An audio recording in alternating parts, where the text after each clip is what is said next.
Over time. Watts. Composer over. With Nick Versey. Composer overtime. Watts. Composer over time. With Andrew. Composer over. Composer over time.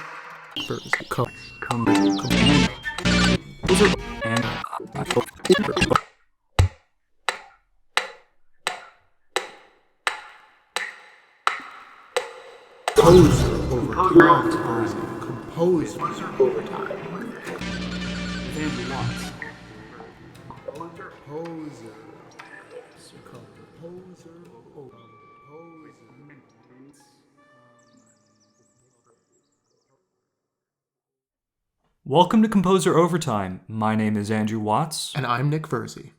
Composer Overtime is a series of interviews featuring discussions and works by innovative composers across the world today. Nick and I are both composers and doctoral candidates at Stanford University and will be facilitating these chats each week, sometimes with Bay Area guests and sometimes on location across the US and internationally. During each episode, we will hear a new perspective on the contemporary music landscape, find out about the composer's creative process and musical background, as well as listen to some of their recent work. This week, our guest is Clara Iannotta, an Italian composer living in Berlin, Germany.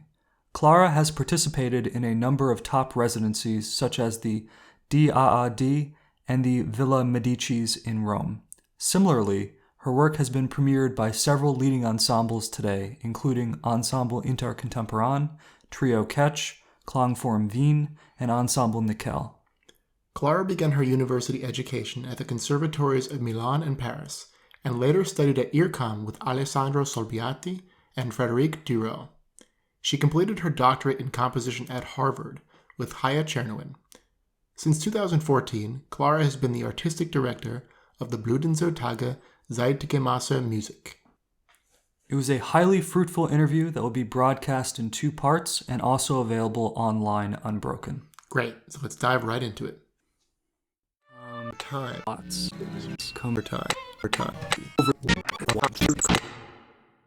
So, welcome, Clara. Thank you so much. Yeah, it's really wonderful to have you here. Yeah, My just pleasure. to paint the scene for everybody, we're at a rental apartment here in the heart of Graz.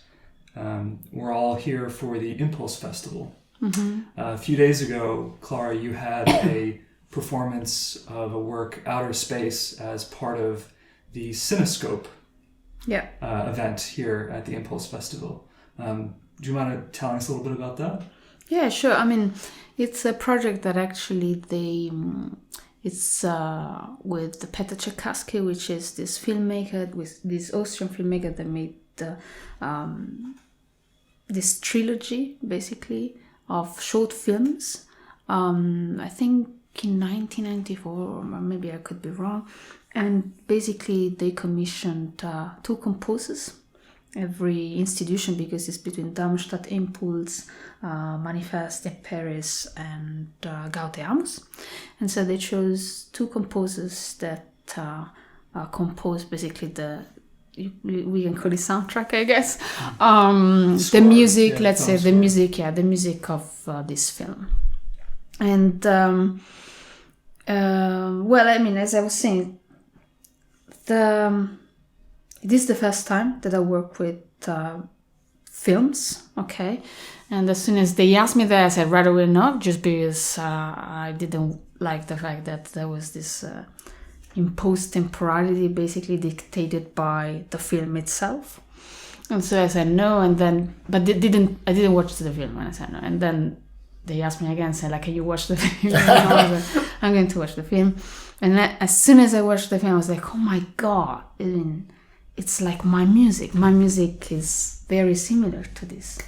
And so I said yes. And then I met the filmmaker, and he has a very particular technique. So he takes found footage, that films that have been thrown away or whatever. And then with a laser, basically a laser technique that he developed, he just prints this film on a new film.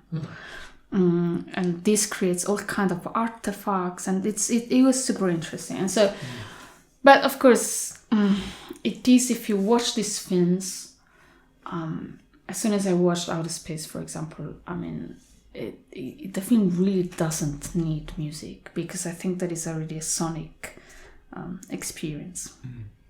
And so just, I mean, I doubted a tiny bit my role as composer on this project, because I was like, how can I add, let's say, a layer of complexity to this already overwhelmingly complex material? I do not want to just comment, what I'm seeing. I want to be me. But how can I just, basically being me in this situation would have been keeping overwhelming the people. And then finally I said, like, well, let's just go for it. And if people are completely destroyed afterwards, that's fun. Yeah. Yeah. Cool. So what was did the film have a plot to it or a story, or is it more imagistic? Yeah, I mean, I didn't watch the original film. So let's say that it was an original film, and then the film that Peter Tchaikovsky did is just 10 minutes. And so the overall story is this woman that is attacked by a ghost. Okay. You could miss that if you watch Peter's film, okay, his short film. But this was what it was about. But this film is about so much more. I mean, the way he took this found footage, but although, the story is the same, the way he just plays with it's more about like the textures and all this kind of very small movements that it just, there is this kind of, this woman that doubts about the presence of someone in the house, and so like her face keeps just multiplying, it's an extremely interesting film, I think. Yeah. How's the process of working on that project differ from a normal composition project of yours? Well, I built my material, and the temporality of this material is dictated by the material itself.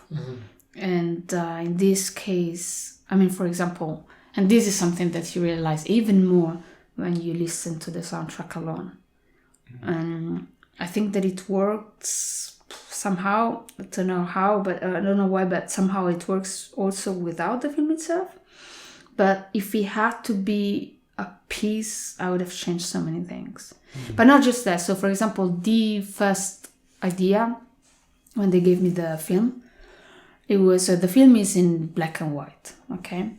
And my idea was, so it's such, there is so much light in this film. I mean, at some point it becomes stroboscopic. This, let's say, this continuous change between black and white, it's really, really, really stroboscopic. And so my idea, because I am working quite a lot with lights, within the past 2 years at least, I started to think it would be nice. And because I knew also that the musicians would have been on stage, I thought that it would have been nice to have all these lights on the screen and slowly just are integrating within the musicians.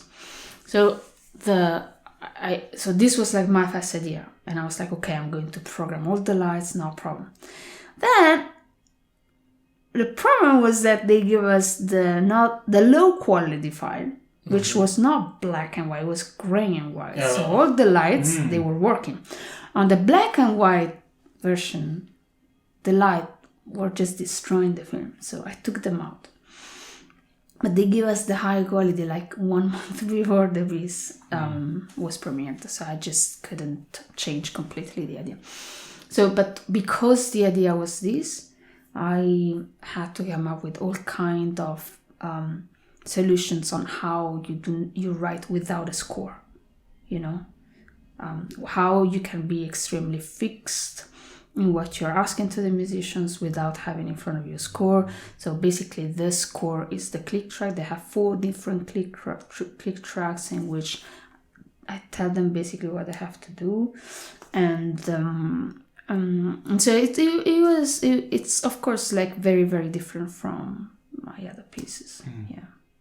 Are you usually very concerned with the visuals of the performance? Yeah, absolutely. I mean, let's say for a long time, I always thought, I always spoke about music as like visual music. I write visual music, I always said. And I was trying really to explore somehow the visuality that sounds have in a pure acoustic way. And now, I mean, of course, within these years, my music has changed a lot, and also like the idea of visual music changed a lot.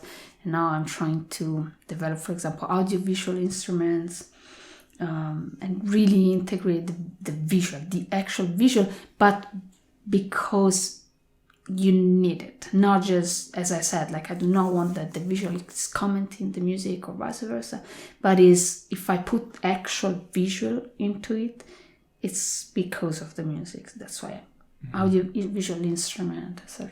Right. If you're envisioning, so if the sound itself, like forget about another image, if the sound itself kind of evokes an image, do you find that in the works of yours that include a visual along with it, those images are kind of what you had in yourself imagined the image that came out of the sound, or is it more of a counterpoint that happens between? So there's like another image mingling with the sound in a way that's not a direct correlation from one to the other.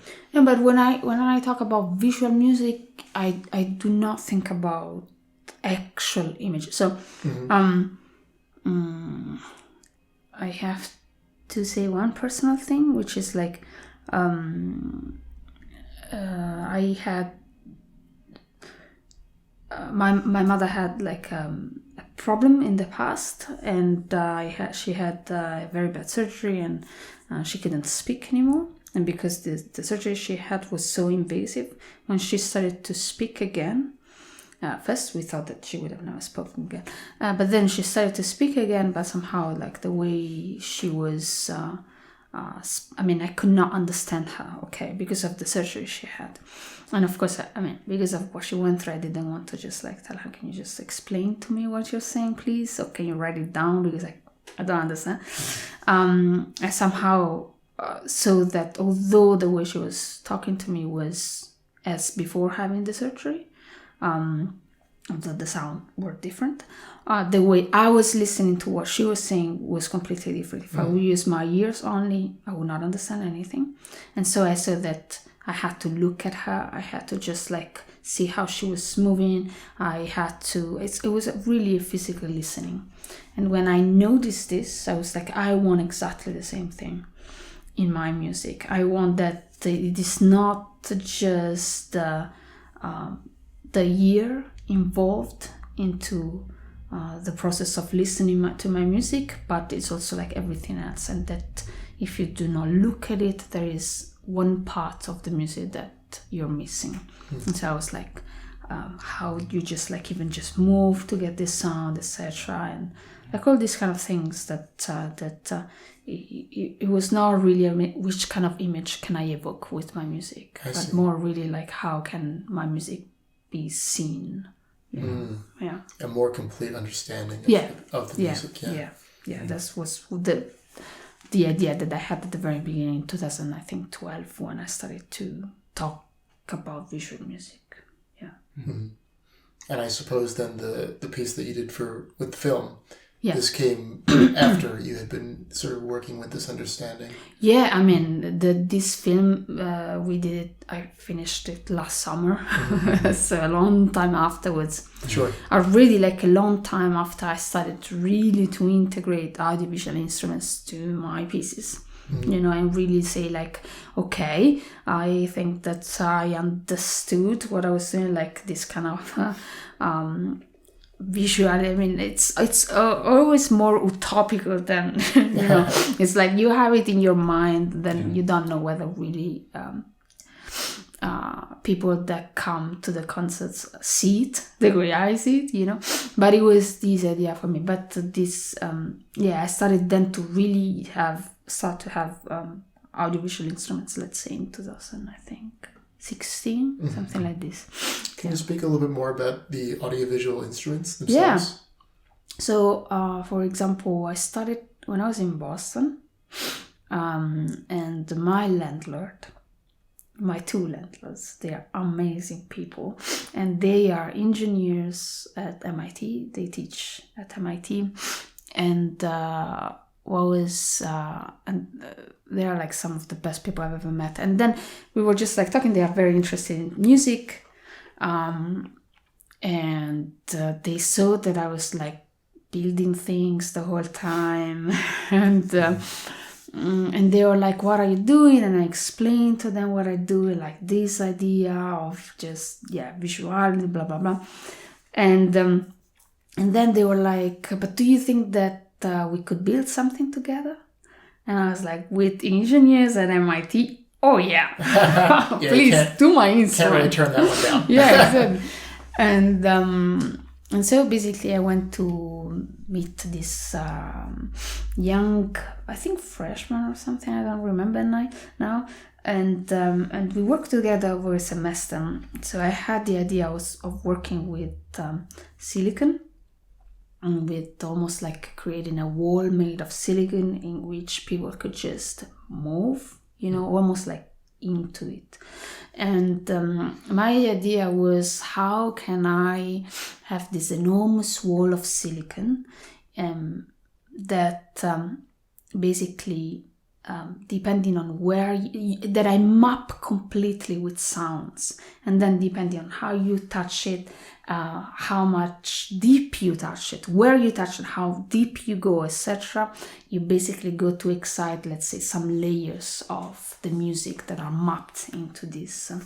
And so we worked a lot with lasers, with pressure sensors, with just to really with magnets a lot, also to just basically get data out of this enormous silicon wall.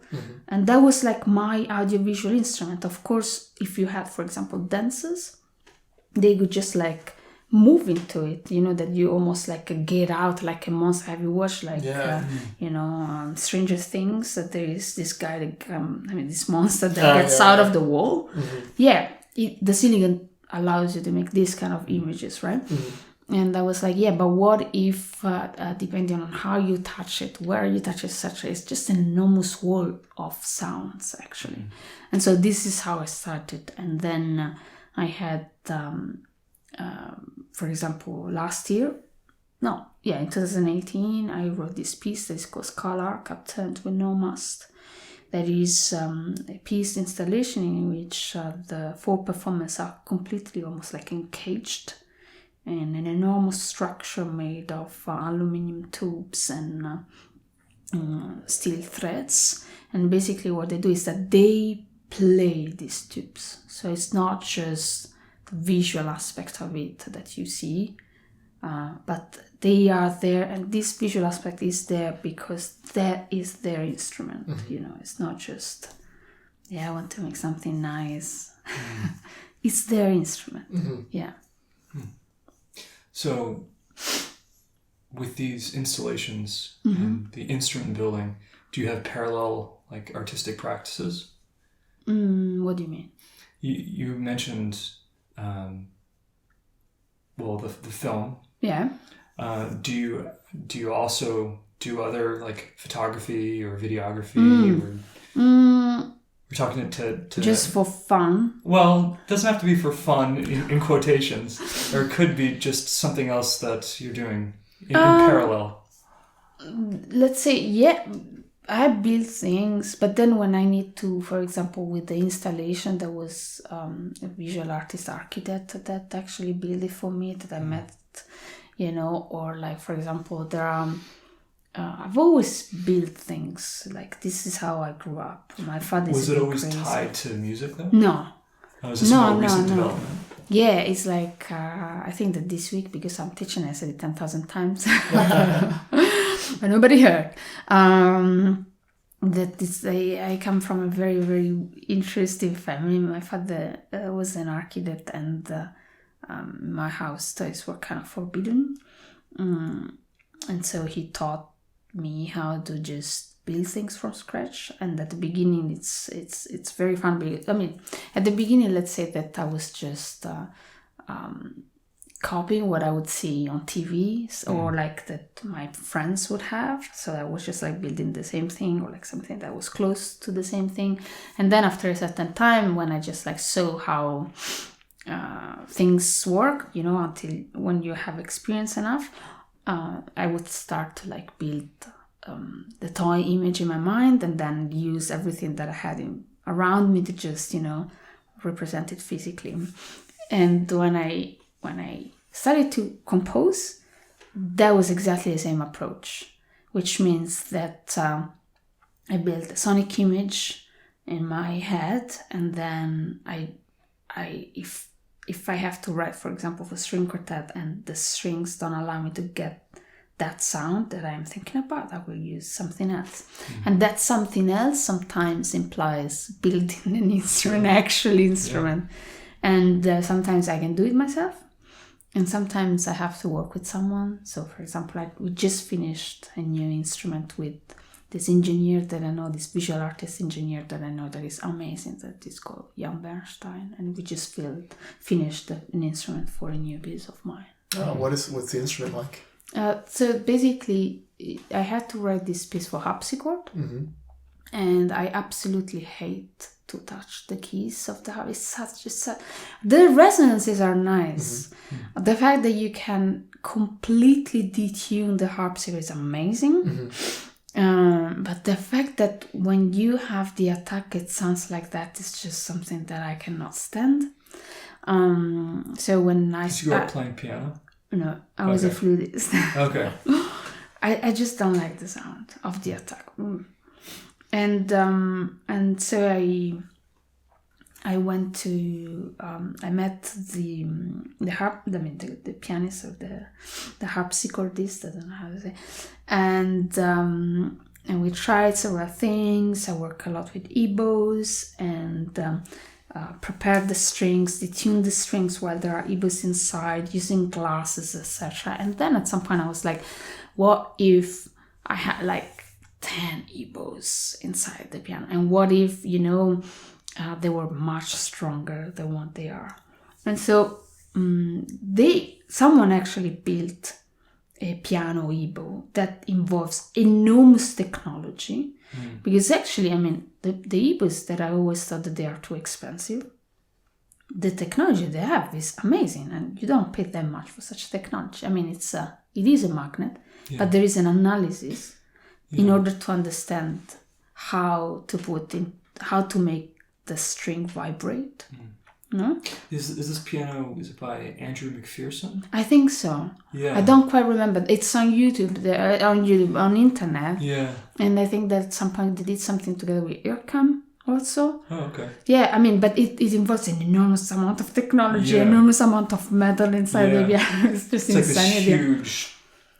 It's huge structure on top of a grand piano. Exactly. But because you have to keep analyzing the strings that are playing in order to put them into every...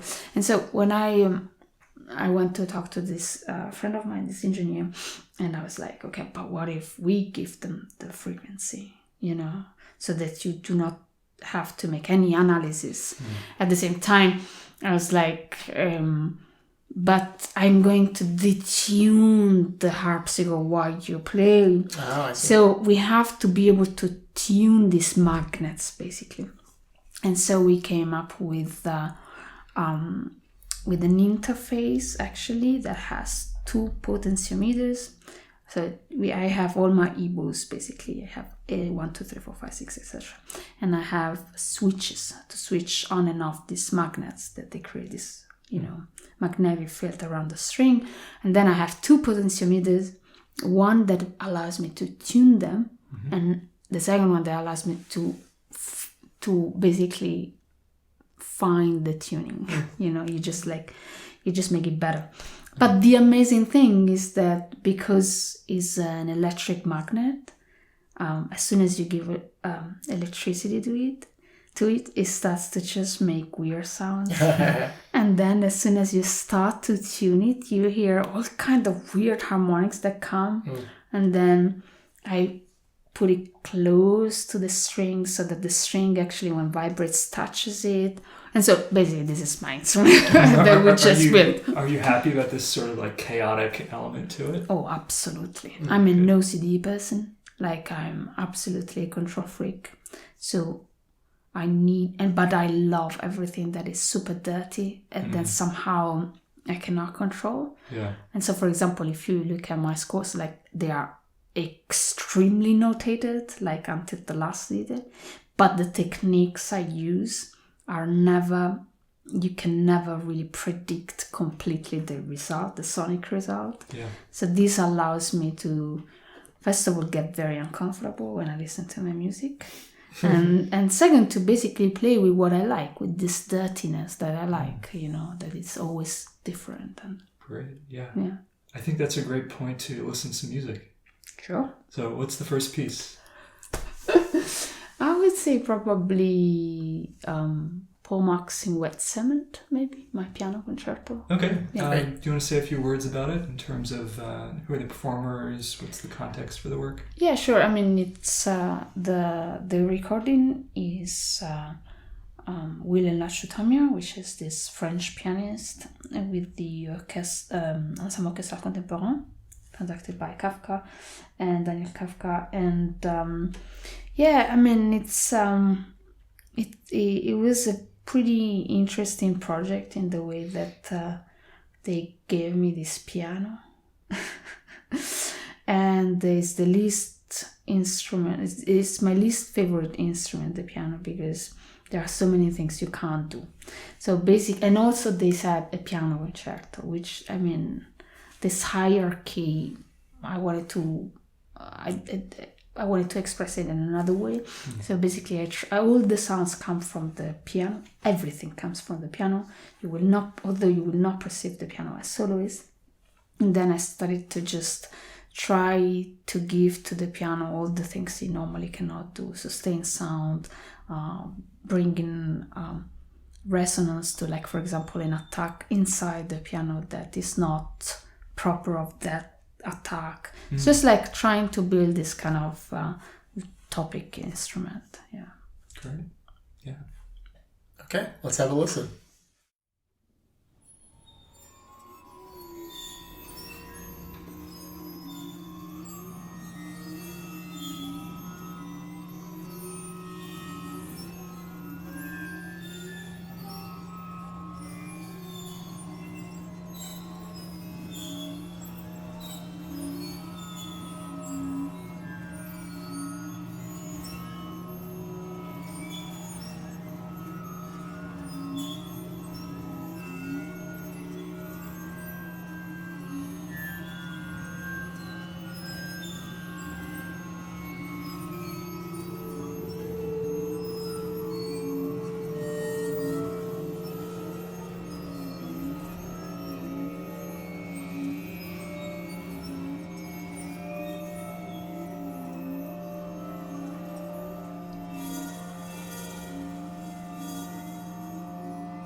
Yeah, thank you so much for sharing that piece. It's a really beautiful piece. Thank I think there's so much detail in it, and so much shifting color in particular is something that I notice. Yeah. Can you maybe describe a little bit about the process that went into creating this piece? Well, I mean, this particular piece, I think that is a tiny bit different. I mean, it had a different way, let's say, in my production, if we can call it that way, because the formal structure that I use, like the temporality that I use, are a bit different from my previous works. So basically, I really worked with, first of all, like trying to understand how to create basically this almost like actual sonic environments, like spaces that you open a space, and I just like try to work with all the, let's say, different depths that a space has, just like almost like trying to create distance around one sound. Okay, so for example, even just there is this piano that this kind of attacks that you hear, these notes that is very high, it's never alone, it's with another note, one is damped, the other one is not. And you get so much noise in that range. Yeah, too. absolutely. You get the sound of the key, the hammer. The pitch is there, but it's sometimes not even the most present aspect of the sound. Exactly. And then basically I take back something that came at the beginning, and I took it back kind of the end, but just like using the strings instead and creating all these kind of like particles almost around this. It's really just like trying to work with distance. I choose one sound and then I try to just say, okay, what if I put it over there? What if I put it over here, close or further from my face or from my ears, wherever, and how I can just like basically build distances or like spaces or like dimensions on each sound that I use. Are there commonalities that you can point to between your approach for a work like this and when you first started composing? Or rather, even when you first started playing the flute? No, the flute, no. There's nothing. No? So you grew up playing the flute? Yeah. And then you kind of have divorced that experience from your experience as a composer? It's amazing. Well, actually, I am a very stubborn person, and it's like when I choose something, I go for it. And I chose at 6 years old that I was like, I am going to be a flutist. And that's what I've done for my life until like 21, where I started to study composition just because they told me that it would have made me a better musician. Oh, yeah. And how do you feel about that? True or false? I think that it made me a better human being. That is for sure. Okay. Or maybe I just like to think it's a very heartwarming response.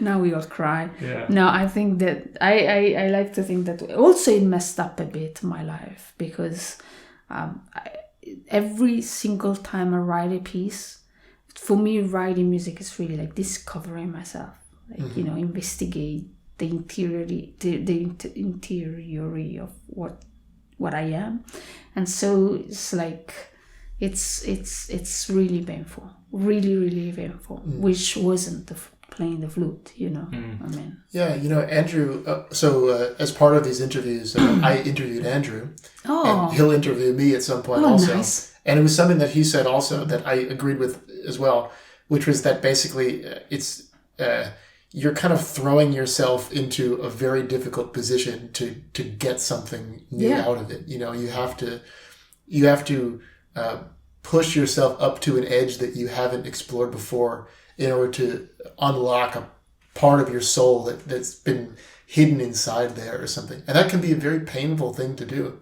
It's more and more painful. Yeah, it can take a lot out of you. I don't know if it's like this for you. I cried so much. Really? Oh yeah, it's like sometimes you see me on the floor laying down, just crying, and I'm like, for a piece, and then you get up and you're like, oh my God, it's ridiculous. Just write notes. I mean, how can I just... But good notes is the key. Well, it depends who is looking, but it's just... But no, I did, just to go back to your question, it's like, yes, of course, I do see similarities in like it's always me, and I do see almost like a line, that links all my pieces. There is like this development also, and I think that it's as composer, I do see, I recognize myself also in my previous works, although of course. I don't think that they completely represent me, but probably I would think exactly the same way in 10 years if I look at the works that I'm writing now. It's like looking at an old picture of yourself, You might, it could there be. There are commonalities, of course. Yeah, but I think that... I remember that guy. Yeah. Yeah, but like from the inside. Yes. Yeah. Yeah. Yeah. Yeah. Yeah, it can be really tough in terms of the experience of pushing yourself when you're writing. Yeah. There was a trombone duo I wrote a few years ago, and I remember waking up one day and just feeling terrible about the process of writing. Mm-hmm. And I was walking to a bus stop with my fiance, and she's like, "What's wrong with you? You look visibly distraught. Like, what is going on?" I'm writing a piece. And I was like, the human suffering. Like, I'm going off about these like random things, and she's like, "What are you talking about? We just had an omelet. Like, what human suffering?" I'm like, no. Like, I'm here physically, but mentally you're checked out, or there's a lot of strife going on. You're checked in somewhere else. Yeah, you're obsessively going in circles in your mind. Yeah, but then you feel terrible because it's just like, oh my God, I feel like this just for a piece. But I mean, it is true that it's because it's this kind of investigation. It's just there are things that you discover that you would have just liked to leave them there. Mm-hmm. It's like, oh my God, and it's this constant dealing with just things that you do not want to see, or they are deep. It's just like I want to leave them there. Human beings are capable of really great and really horrible things. So when those things come out of you, it's kind of it can be really terrifying to notice. You're mining yourself for intensity, but that intensity is associated with a lot of pain, unfortunately. Yeah. Well, but I also think that it does go the other way too. I mean, you mean happy places? Well, I mean, I don't have them. I don't know. Happiness, maybe not. Talk like that on this podcast. Maybe some happiness, but I mean something. It's fulfilling in some way. You would not continue to do it if you didn't get something out of it, I think. Oh, no. I continue to do it only because I need it. Yes. I just need it for myself. Because it's just, it's almost like, oh my God, it's like going to the psychologist. You see that the work is not finished yet. That is like you still have to work on things, and that's why I keep writing. But no, I mean, there is of course it's not like I torture myself doing something that I would rather not like not to do. But at the same time, I mean, like, I think that the writing process itself, it just destroys me. I have to say that everything that comes before a piece, that's insanely fun. Just like trying to understand what is the idea and just the research phase. The pre-planning. That is the quote-unquote pre-compositional phase. So when you're drawing your pictures and your diagrams and your... Yeah, I don't have diagrams. No, you're not breaking out the colored pencils. No, absolutely. No, but it's just like, you decide that this is the concept of the piece, and you start to just like, read articles about it and look at things, and then you start to think like, how can I just think musically about it? And you feel like, oh my God, this is so fun. And then you have to just like put in everything that is so rational in front of you, somehow you use your words to describe it, etc. And then you have this completely abstract sonic space. You don't have the words to describe it. That's why, for example, I use always metaphors the whole time. And then it's really hard. And then sometimes you feel that you put something on the paper that you cannot control. So you see that it's moving, and you're like, okay, you don't have control over it anymore. And you have to take this decision whether you want to follow this material or you want somehow to just like engage it, or like.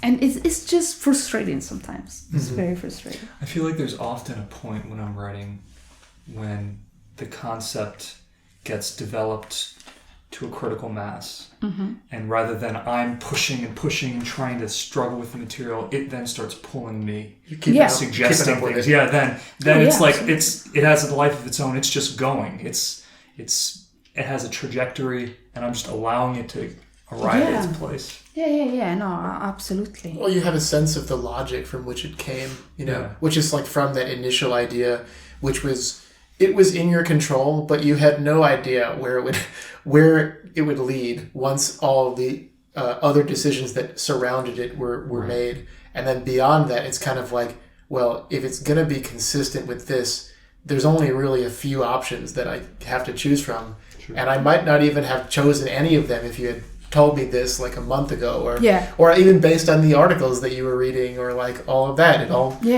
kind of becomes meaningless when you sit down to work with the abstract thing until you're searching for the decision. And then sometimes lines from a poem or something from the article that you're reading, or anything that you had taken in during that process, it might come back to you in a way that you hadn't anticipated. I love the fact that the material that you wrote, you invented, has an agency. What have I done?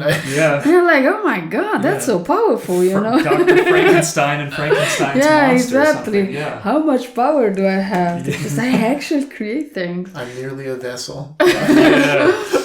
But sometimes it's frustrating. You mentioned that you had these landlords in Boston. That were engineers. How do you describe to non-musicians what you do? That's a hard question, because it's like what I normally say. You mean like a stranger that comes towards me? And the example I always use is like, I live in the Bay Area. And a lot of the people I meet at different events are in the tech field. So they very quickly, they want to know what I do. How do I describe, I'm a composer writing this music that they're probably not familiar with? Well, I could tell them that, and I do tell them that, but that just leads to many, many, many other questions and misconceptions, and I'm always trying, and I'm very curious how other people approach that. Normally, first thing that I say, I'm a musician. And then they say like, oh, what do you play? And I'm like, I know, I just write. That's the second question. And then they say like, which kind of music you write? What does it sound like? No, I say I write noise. I write noise. I just basically, I put these noises into space. This is what I normally tell them, and then, if we have a deeper conversation, we start to talk about it really, and I maybe just like make some examples. But normally this is how I describe it. Do you view there to be any noticeable difference between these sort of conversations in Europe and in the United States?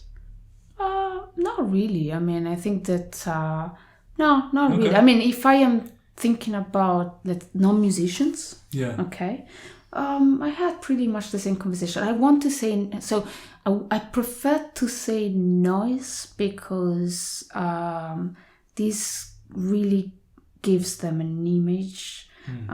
Because as soon as you just like say I'm a musician, I'm a composer, I write music, they have a certain sound in their mind, you know, whether it's pop culture or it's classical music, they think that. If I say contemporary music, they say like, but like classical music, I'm like, yeah, well, like a bit later, and then they say like dodecaphony or something, that kind of music. I'm like, no. See, there's a difference. Whoa, there's the difference in Europe and the United States. We just found our difference, yeah. Really? Well, they would never know that. They would never know about... Oh, they'd say like, oh, serialism? Like, no. They say like that dodec thing, like, and I'm like, no. That's why I say noise. Because then if anyway they would listen to my music, they would say like, oh my God, there are like all these noise. You know? And that's why I prefer to say like, yeah, I mean, I work with noise. I think this gets at another issue though, that I'm curious to see if you've experienced it or what your thoughts are. I've done a number of festivals in smaller towns or villages in Europe, and often, even though they're very, you know, experimental music based or noise music based, the people who live in the town will go to the concerts. Yeah. And in the United States, that would be a very rare instance. Right. Do you notice that too? Well, of course. I feel like there's a certain pride that people have. They feel like, oh, it's a real honor that we have this big event that's international, that has these musicians and composers. We should go see it. It's like an interesting event in town. Whereas in the United States, it's like, what is this weird stuff? We're going to reject it. Yeah, well, but it's noise to them. It's like another set of influences that's just out of their control. Right. But I think that the main difference that at least I saw when I was studying in the US is the fact that new music, I mean now it's changing a bit, which I'm happy to see that, but new music happens a lot within universities. So it's not like there are not these big festivals that people there are some cities like New York or LA, for example, that has a new music scene, but otherwise new music happens, or like, let's call it whatever, happens really within universities. Whereas in Europe, it's not. Like I remember that when I was living in Paris, one day I went with some friends to the park and we were just playing frisbee, and the guy was like, can I join you? And then we talked to him, and he was a doctor, actually. He was studying medicine, and then he asked us, what do you do? And we said, we're composers. And he said to us, oh, like Boulez? Wow. And I was like, and Boulez wasn't even dead at that moment. You know, it's like, I was like, wow, amazing, you know? So there is somehow, if you go to a concert in in Paris, or even like in smaller, like less important towns, you actually have an audience. And like, for example, I am this is the 6th year that I'm the artistic director of this small festival in Austria that is called Bludenzer Tage, zeitgemäßer Musik, in which we do world premieres. And it has been, 2018, it was the 30th anniversary. And it's for local people. It's this small town, 11,000 people live there, so nobody. In the middle of nowhere. It's, let's say, close to the Switzerland, because it's 1.5 hours from Zurich. But, and it's not like we have so much audience driving, to Bludenz, although we do have it. But it's really many local people that come. And it's at some point I remember that they wanted to close it. They wanted to stop the funding to this festival. The town did? And the politicians, of the town, they were like, no, we are going to just stop it. And the great thing is that the people, although most of them don't come. They wrote letters. Wow, that's great. Because it is something important, you know? Yeah. And I think that, I don't know whether it's about pride or it's just, I think that it's composers in Europe really had a role in the society that they don't have anymore now. But I don't know why people go to see these concerts, honestly. But I think that they want to be challenged. Yeah. They want to discover something that is weird and different. Because, now I know a bit the audience that comes in Bludenz and I recognize faces. And sometimes they leave without looking at me in the eyes.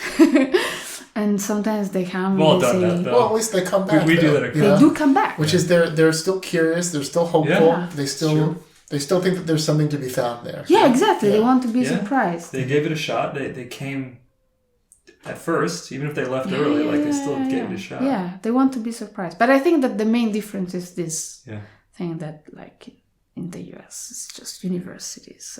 Yeah, well, I think that it becomes like an association. Like they might start to think of...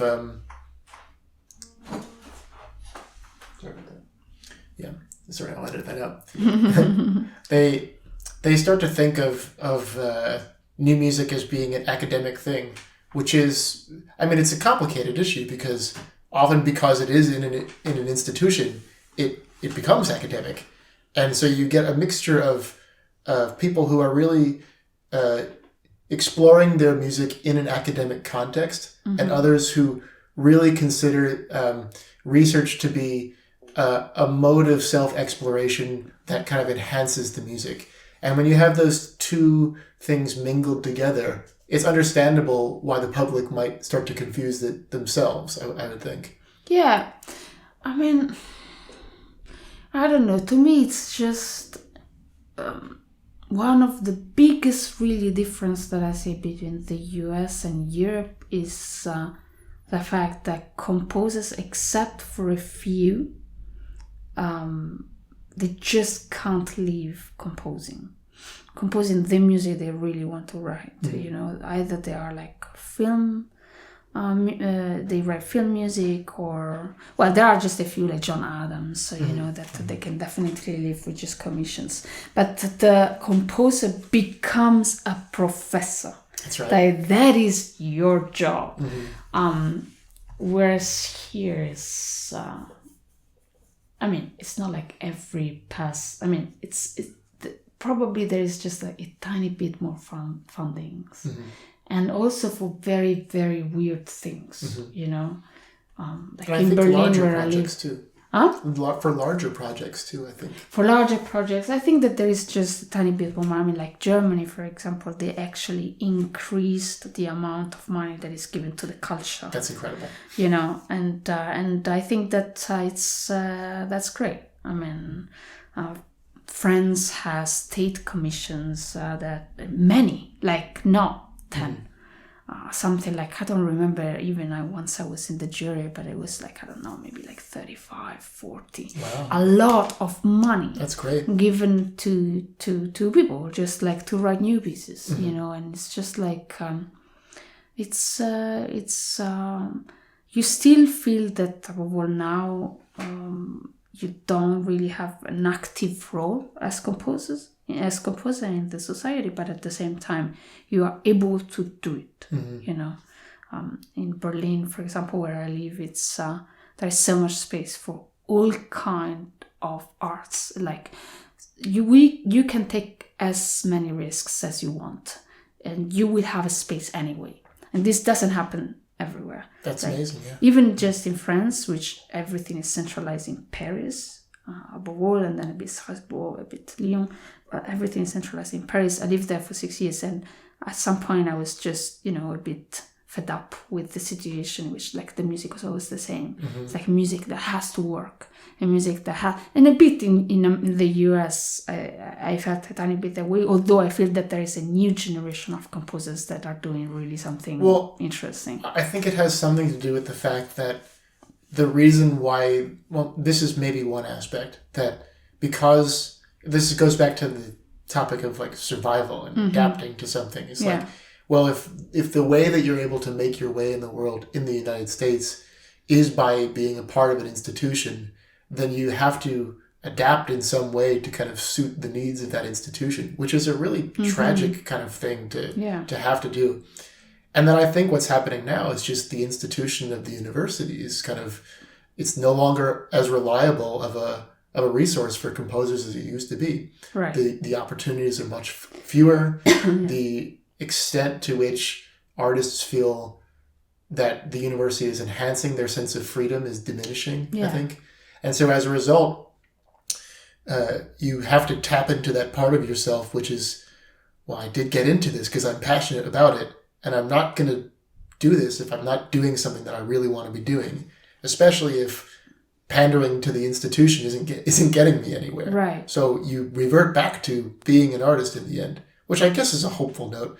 Oh, yeah. Cased within a more bleak reality. Yeah, absolutely. And I feel that also, and these, I mean, I've seen it, for example, also in the United States, like pretty much everywhere now. I saw that there is somehow, let's say, they are changing. They are like allowing much. It's almost like they want to lose all this being so conservative somehow, absolutely. which is what many times in institution I can see it. But also, like for example, here in Europe, the fact that these festivals, this big festival, they become institutions. They become conservative. It's just incredible. But I see Always that happens. more and more. There is this, as I said, there is this young generation of weird composers that are just like bringing the weirdness inside these institutions, and so they are changing them from the inside. And this makes me so much, it gives me so much hope that we will just like destroy somehow all this, or maybe we are just institutionalized in something else. Well, I don't know. It'll shift in some way. I think there's always like this constant battle between like a this like conservative structure and like this complete like anarchy, experimentation, Right. which is like, something gets too far in the realm of order, and after at a certain point it needs to degenerate in order to stay healthy. And then the same thing happens in the other direction too, is it gets too much anarchy, and then nothing gets done, and then he's like, okay, well, we got to start paying attention to what we're doing, and then it goes the other direction again, and it's just back and forth for all time, maybe. I don't know. Yeah. I think that's probably a great place to listen to your second work. Sure. So my second work would be this piece that I wrote in 2005 that is called Troubled Angels Clunk By. And this recording is played by Deuxième, which is a French ensemble, and it was recorded by Radio France. Great. All right, let's have a listen.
So we were just talking about the division of roles in that piece and the function of the granular aspects of the live instruments versus the sine waves.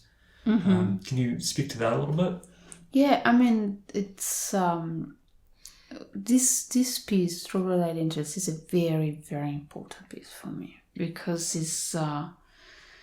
I wrote it in 2015, and in 2014 I had a very big compositional crisis. I could not write for 11 months, and it was funny because it's like the piece that actually led to this crisis is called Intent on Resurrection, Spring or some such thing, and the dead day of the concert. It was played in Paris, and during a festival, they did the Festival du Temps, which was dedicated to Regina. And on the same concert, there was Concertini by Lachyman, and Lachyman was there. And we were talking, and he told me that Nonna used to send him postcards in which she was talking about crisis and the fact that he could not write.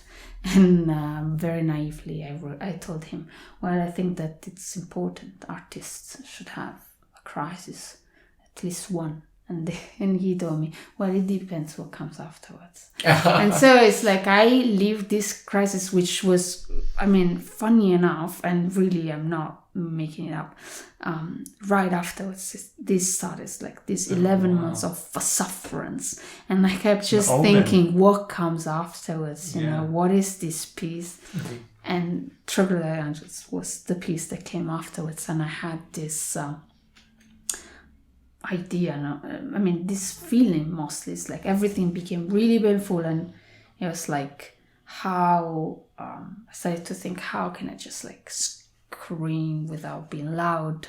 How, I mean, do I take, for example, you know, when you just scream and you put the cushion just in front of you and you have somehow, and you scream, somehow the physical gesture is the same, although the sonic result is this kind of, it's muffled, and but it changes also the meaning of what the scream is. So somehow it's like it's this release of tension, you know, of energy, but actually because there is the cushion, it's almost like instead of releasing it, you're enclosing something into something else. And I was like, okay, I want to write this, I want to put this kind of feeling into my music.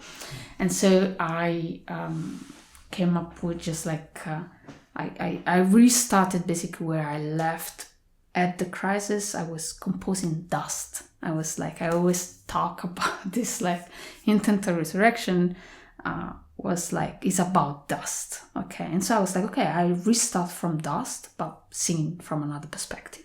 So the piece, the beginning. And then I started to think, how about the only pitched material comes from sine waves, which are the purest but also the least alive sounds. And so it's like there is all this, this was basically the idea, really trying to work with these two aspects and to integrate them. And what projects are you working on right now? Now I'm working my first ever orchestra piece. Wow. I know. Congratulations. Which orchestra is? It's for the VDA, and it will be played in Witten at the Festival for Chamber Music, the Wittener Tage für Kammermusik in May. Mm-hmm. Yeah. So you're close to finishing it now, or you kind of? Let's not talk about where I am in the piece. No, yeah, I'm working on it.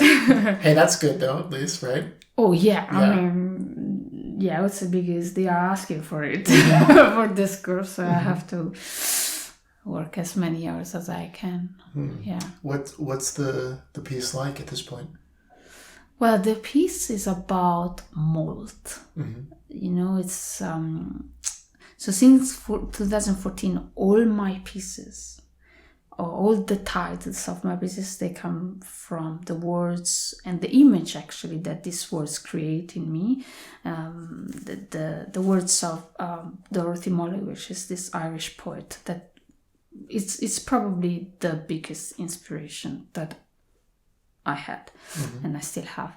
And there is one poem that is Mold is called. And I mean, all her poems are about dying. I mean, she was just, she had cancer. She was dying while she was writing these poems, and she was seeing just her body the destruction of her body. And she sees it in such an incredibly cynical way sometimes that it's just like, it's just amazing. So she talks about, when you do the chemotherapy and you lose the hair. And she talks about mold. The fact that there are these birds basically that lost all these feathers basically and are waiting for that moment that they will come back, that they look kind of awkward and funny. And so I was like, okay, and let me just look into it. And I discovered an entire world. I'm sure. And it's like, above all with insects, basically, like I watched thousands of videos on YouTube of spiders molting. Oh no. It's amazing. It's amazing. No, but I tell you, cicadas do that. and too. I read like so many articles about it. And actually, you discover things that are unbelievable. It's like, for example, that is a very, very dangerous process, of course. But also, it's like they stop breathing during the molt, which is about 40 minutes long. Wow. They stop breathing. But what interests me the most is the fact that, above all, like spiders, for example, it's almost like they get out of their body, right, of their shell, let's say. They get out of it. They leave the physical shell there, but then they build a new one around them. So you have these like tangible temporalities in front of you, It's like what it has been and what it is now. And I was like, oh my God. And because my actual research now is about time and just like trying to deal with it, etc. And I was like, oh my God, how do you have tangible temporalities in front of you? And yeah, basically the piece is about this.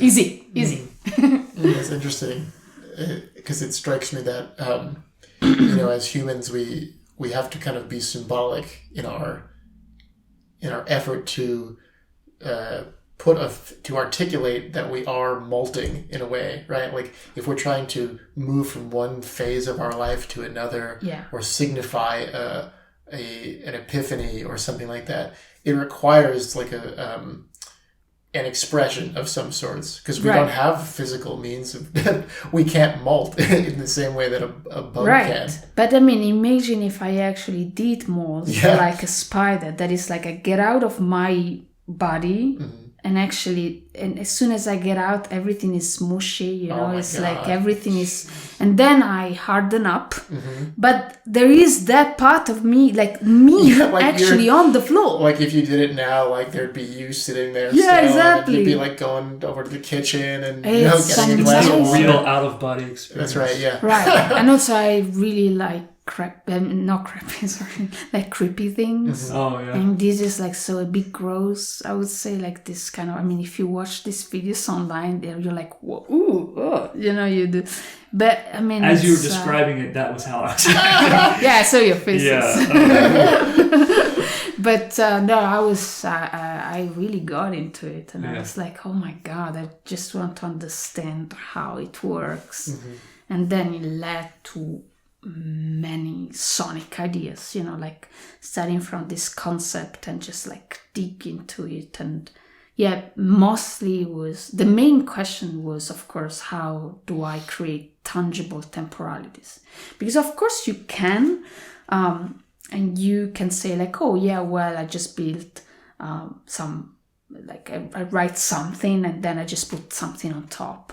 But do you perceive it as a different temporality? So it's like, it has been really a lot of work just to understand how I interpreted this topic, basically. It has been really fun, but my God, so painful. Do you notice a really big shift in your approach writing now for an orchestra versus writing for reduced forces? Well, I mean, you can do much more, let's say. Sometimes too much. Oh yeah, look, sometimes I feel like, oh my God, I am missing instruments here. Even with, I don't know how many I have. That's how it always is. Yeah, and I'm writing all divisions. Everything is real parts. Like so it's like, and I still miss instruments somehow. It does change. I think that what changes the most is how you perceive time with orchestra. It's like everything is just bigger. And it's very weird, actually. But the fact that you have so many... The fact that the sound is so enormous and you create so much space around the sound, and it's I don't know, it's just like everything gets just long. Not longer, but it has a different way. Well, there's like a grandeur to it that kind of implies a greater duration, like a space that kind of opens up that is hard to address in a very short moment. It's very interesting because, like, for example, today there was a student here in Graz that showed me a piece for orchestra, and it was like 6 minutes long, and I was like, oh, it can't finish. It's just, it's starting now, basically, the piece. And I would definitely have had a completely different impression if it was, if it were for ensemble. And I don't know, it's like, it's very interesting to just deal with so many musicians. So I'm not having fun, but I like to do it. And also I like pain in general, so it's fine. That's why I'm doing this. Okay. Yeah. Well, I suppose molting should be a little painful. Yeah. Oh yeah, very absolutely. painful. Yeah. Very, very. Yeah. It doesn't sound very relaxing. No. Well, it's definitely not. They stop breathing. Yeah. That's actually one of the things that shocked me the most. Or like, for example, for snakes, molting, so the skin that they have skin also on their eyes, right? So when they molt and they just like lose the skin, this process affect the vision. Oh, because, wow, really? Well, yeah, of course, because the skin just moves, so you start not to see complete. Yeah. And until the skin doesn't get out of your face, basically, you can't see properly. Yeah. It's an incredibly interesting process. Really interesting. Have you seen those trees, like when the cicadas are molting, and the whole tree from the top to bottom is covered in their like the dead skins that they left behind? No. It's incredible. Nice. You should look up a picture or something. Because I think they come around every like 17 years or something like that. So it's like this massive event where like they all just are like it's like a pilgrimage that they just like go to the tree and then they come up to the top and they just molt and fly off, and it's an incredible sound for one. Interesting. But then it's like they have these horrifying skeletons that they just leave behind, clinging to the tree. I love this. That's really my jam, to see this kind of gross things. Yeah, I think there's like a BBC. There's a BBC series that's like, I think it's called like Nature's Great Events or something, and they do like a really in-depth I'm going to watch documentation of that. I love the BBC documentary. Check it out. So it's a good one. No, I love it. And also the molt comes several times, as you said, like every 17 years, you said? Yeah. Because molting is like something that it happens very often. I mean, not very often, but anyway, it happens several times during the life of insects and such. Oh, really? Yeah, it's not just once. I see, okay. It's several times. So you go through this. Imagine that.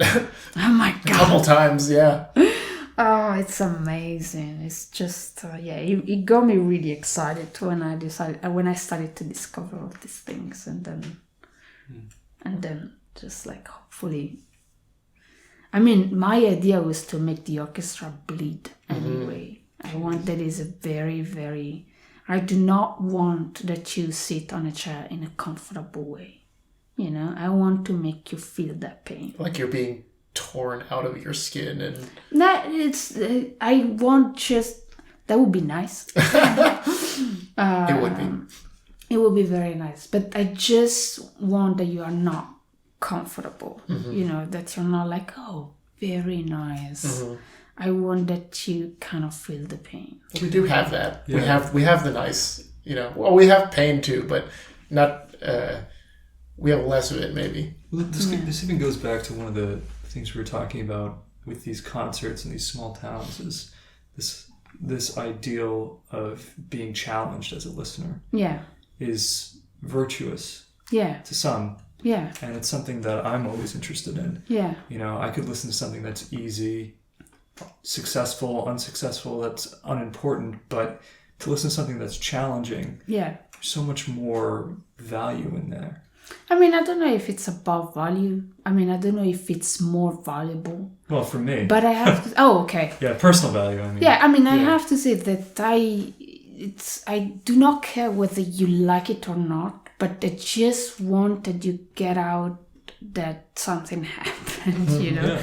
That, I mean, I do remember, for example, there was someone that came to a concert of mine and then commented right after, like, saying, I just don't get these noises. I just don't get it, And then he went home, and after, like, a month, there was a long article that he wrote saying, like, okay, I disliked the piece that I heard, or it's not like I disliked it, but it was just like, it bothered me, but I just could not stop thinking about it. And so I started to just listen to he listened to all my pieces. And then somehow I was just like, I mean, I don't know, I don't want to say like he understood.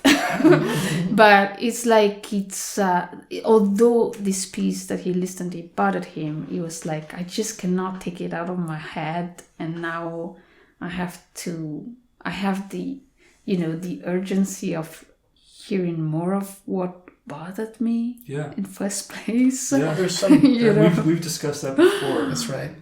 Well, there's some degree of ambition there, which is to say, like, it probably bothers you because you don't understand it, And I mean, on some level, like if you're drawn to it and you don't like it, but you still are obsessing over it. Yeah. There's something about it that you really, even just if there's something in it that you could appreciate, that's the thing that you're trying to understand. Yeah. And there's an ambition in that to kind of like really figure out something about yourself, because the piece might offer that to you, and to kind of walk away from that or dismiss it is I don't know. It's like giving up, It could be. I don't know. I have to say that it's, of course, it's very nice when at the end of the piece everybody's like, whoa, amazing, they're like, bravo, like this kind of thing. And I have to say that above all within the past year, I get really a very, very interesting CD. I mean, it's very often it happens to me that it's like the piece finishes and everybody's like not moving for several seconds, and then they're like, and they start to clap in a very shy way. I don't think really because either they are in doubt that the piece is finished or not, but more because it was an intense experience. Yeah, like how do I feel? But like it's not like I'm celebrating right now. Right? It's just like that moment in which you're not understanding anymore what's happening. Yeah. Which I like, at the same time it makes me think and like, oh my God, it's like, am I not seeing something here in my music? Like the fact that I get this kind of reaction, it's like, oh my God, I don't know. It's like, it's a very weird feeling that I have as composer, seeing the audience reacting in this way, and then they come to talk to me and they were like, it was so intense. And I'm like, yeah, it's good. Yeah. Well, you have the concert conventions are the piece ends, you clap. Mm-mm. But often with works like that, you just need time. Yeah, exactly. You can't just be forced to have this physical, joyous response when you're still processing things. Exactly. Well, because it's so new also, because it's not like it's not like it's a piece of classical repertoire that you know, and it's not like it's a piece of classical repertoire that you don't know. That just is in the same sort of style, and generally according to the criteria if you liked it or not, or if it met your expectations. This is so new that you just don't even know how to react at all. But it's very interesting from the perspective of the audience and also from the perspective of the composer. Well, the composer's perspective is the unique one in that case, Yeah, but it's like, I think that the fact that like, for example, like last week I had a performance of an installation of mine, like a concert installation of mine, that every time I see it, I'm like, oh my God, I love it. It's like, I'm very, very skeptical about my music. It is true that this is like a completely different kind of project because it's my ever first installation. There is so much light involved. It's a collaboration with other artists. So it's a very interesting experience, but somehow we did it like 11 times. Oh, wow. 11 times. And the audience is never ready. And for me as composer, that I see this piece and I'm like, I would be jumping on my seat if I would see something like this. I am like, I think about all the times that I go to concerts that I hate, and I'm like, how can the composer not see that doesn't work? So it's difficult. Maybe it's just about processing, like you said, which is, I remember that when we did this installation, which is called Scalark in Berlin last summer, a very important musicologist came towards me and she told me, like, I thought that people stopped experimenting, and this made me really happy because I finally saw something that I just don't understand. And so that kind of made me happy, but at the same time, I have to say that after 11 times that you do it, getting this kind of reaction, then people talking to you and saying, like, I couldn't clap, it was just too intense. It's something. Yeah, even just like, I'll notice after a concert, go around and kind of talk to people, and it's you're in a little bit of shock even still, and you're sort of sorting it through a little bit. And then, like, on the way out of the venue, you're just like, man, that was really bad. Or you're just like, I never heard anything like that sound before. It's only until, like, you leave the space, I think, that you start to detach a little bit from the experience. It could be. Sometimes. Sometimes it's so immediate that you just go, I can't believe what I just saw. Absolutely.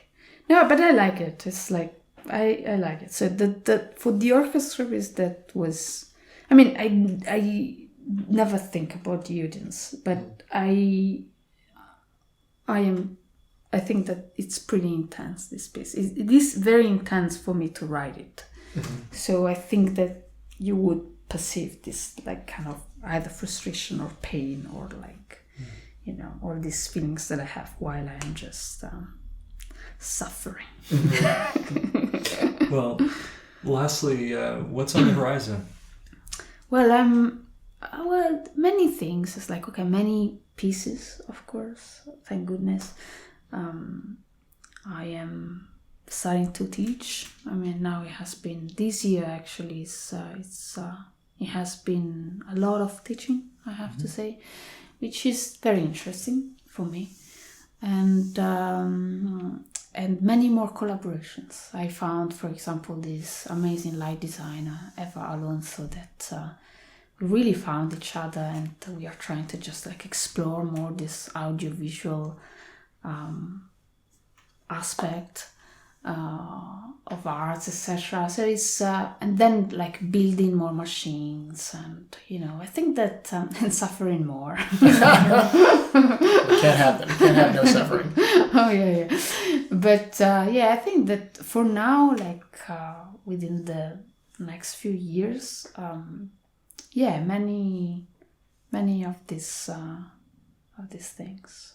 Yeah. Sounds great. Well, thank you so much for chatting with us. Thank you for listening. Yeah, it's wonderful to have you here. Thank you so much for having me. Of course.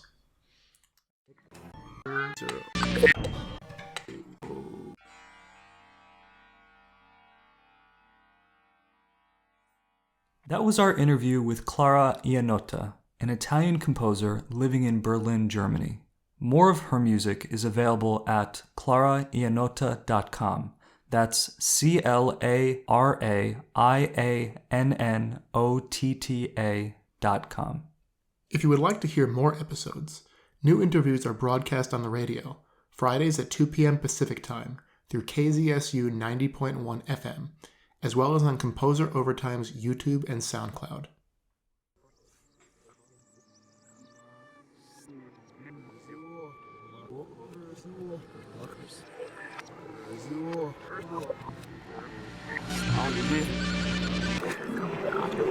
Zero.